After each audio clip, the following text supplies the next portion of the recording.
আসসালামু আলাইকুম। আমি মিতানুর ইসলামিক স্টোরি থেকে আপনাদের সবাইকে অসংখ্য ধন্যবাদ।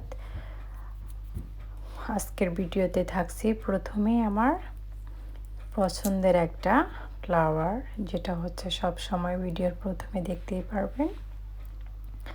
তো এই তো দিন, আজকে হচ্ছে একটা স্পেশাল দিন, যেটা কিনা হচ্ছে আমি লন্ডনে আপনার বাঙালি সবজি অনেক কিছু আজকের ভিডিও দিতে আছে। তো প্রথমে সকাল সকাল এটা ছিল বাস স্টপের সাথে। তো এখানে তো ফ্লাওয়ার অফকোর্স আপনারা দেখতে পারছেন। আর এখন চলে আসলাম আমাদের এখানে ওয়েস্টফিল্ড মার্কেটে। ওয়েস্টফিল্ড মার্কেটটা হচ্ছে এখানে ন্যাশনাল মোটামুটি পপুলার, সবাই এখানে মোটামুটি বিজি। এবং স্যাটারডে, এটা হচ্ছে অ্যাকচুয়ালি স্যাটারডে অ্যান্ড সানডে 2 দিনের ভিডিও, যেটা আমি অফ ডে থাকি এবং বাচ্চাদেরকে নিয়ে একটু ঘুরতে যাই। তো এই তো মোটামুটি এটা হচ্ছে মার্কেটের পিছনে একটা প্লেগ্রাউন্ড। এইটা হচ্ছে মার্কেটের ফ্রন্ট ডোর, যেটা আমরা এখান দিয়ে যাই। আর নিচে হচ্ছে ট্রেন স্টেশন, নতুন করে আবার অনেক সুন্দর করা হচ্ছে এখানে।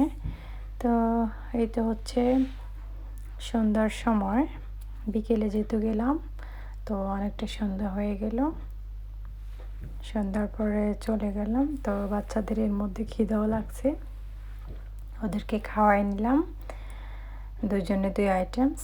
তো খাওয়ার পরে মোটামুটি অনেক কিছু শপিং করলাম, যেটা আপনাদের সাথে শেয়ার করা হয়নি, তবে রান্নার সাথে শেয়ার করব। যেটা হচ্ছে উস্কা করলার ছোটো সাইজ, যেটা হচ্ছে আমরা দুন্দুল বলি, যে জানি না কোন ডিস্ট্রিক্টে কোন ল্যাঙ্গুয়েজে কী বলেন।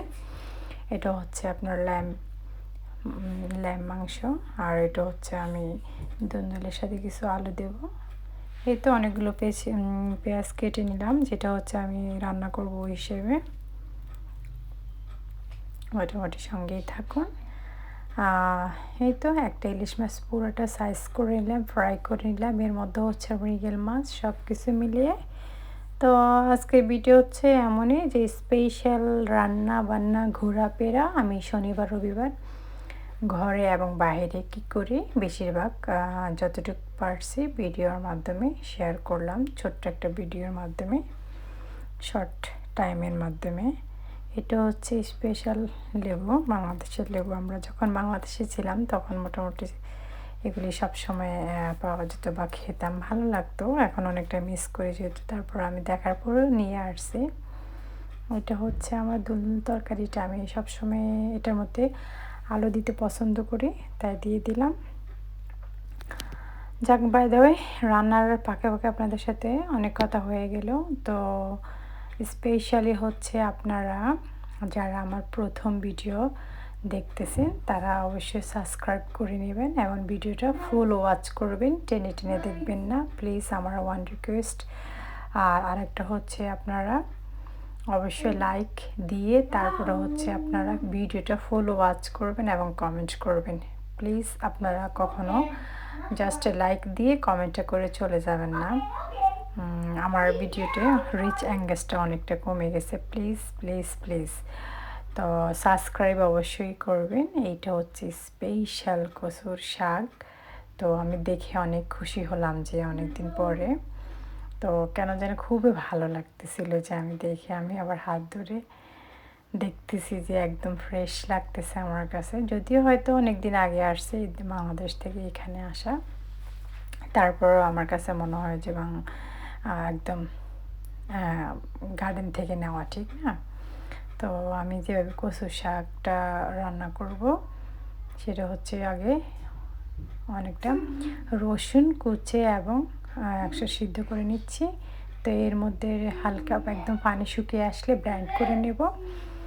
আর অনেকগুলো পেঁয়াজ এবং রসুন কুচি করে দিলাম ফ্রাই করে, তারপরে এর মধ্যে দিয়ে দেবো আমি ব্লেন্ড করা কচুগুলি। কারণ হচ্ছে ইনক্রিজ যদি আবার গলা চুলকায় এরকম। আমি আবার 1 পিস মাছ দিলাম, জানি না কি স্পেশালভাবে কী বেনে নিচ্ছিলেন।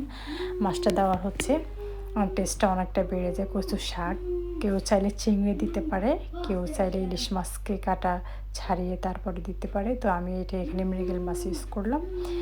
তো এই তো হয়ে গেল একটা আইটেমস। এটা হচ্ছে রবিবারের রান্না পান। ওটা ছিল শনিবারের সন্ধ্যার টাইম এবং পরের দিন সকালবেলা রান্নার প্রসেসটা। এইটা হচ্ছে কচুর গোড়াটা। আপনারা জানেন এটা কী কচু বলে, আমি ঠিক জানি না, তবে মোটামুটি এই তো অনেকটা স্কিন ফেলে দিলাম। এটা হচ্ছে আপনার রান্না মাংসটা আর কি। তো মোটামুটি এটা হচ্ছে আমি ডাল দিয়ে কচুর গোড়াটা রান্না করব, আমার কাছে এটা খুব লাগে। যাই হোক, রান্নার চলতেই থাকুন। ভিডিওটা ভালো লাগলে লাইক কমেন্ট শেয়ার করবেন।